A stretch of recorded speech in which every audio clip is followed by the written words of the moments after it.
এক বোতল বিষ খেলেই হয়তো মরে যাওয়া যায়, কিন্তু বেঁচে থাকতে হলে হাজার হাজার বোতল বিষ হজম করতে হয়। মায়া এই শব্দটা বড় খারাপ, আবার এই শব্দটা অনেক ভালো। এটা দুটো সাইড আছে।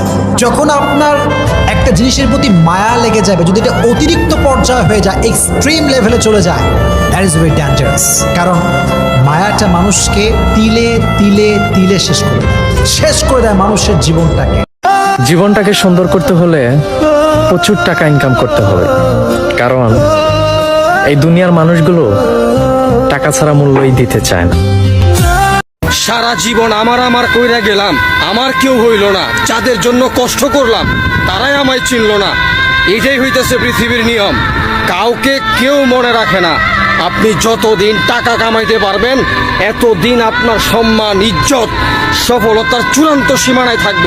আরে সময় যখন খারাপ হয় নিজের বউ সহকারে চলে যায়, সময় যখন খারাপ হয় নিজের সন্তান সহকারে বাবারে চিনে না। এইটা হইতেছে পৃথিবীর জামানা। এখনো সময় আছে, নিজের জন্য কিছু করুন যাতে মানুষ আপনার জন্য করতে বাধ্য হয়। তুমি একটা ছেলে, মনে রাখো, কেউ তোমার পার্সোনালিটি দেখবে না, কেউ তোমার ইমোশন দেখবে না, কেউ তোমার দুঃখ বুঝবে না। কেউ যদি কিছু জিজ্ঞেস করে তাহলে এটাই জিজ্ঞেস করবে তুমি মাসে কত ইনকাম করো। তুমি মরো, বাঁচো, কান্দো, কাটো, যাই করো না কেন, তুমি একটা ছেলে। তোমার এটা মনে রাখতে হবে, কামাই তোমাকে করতেই হবে।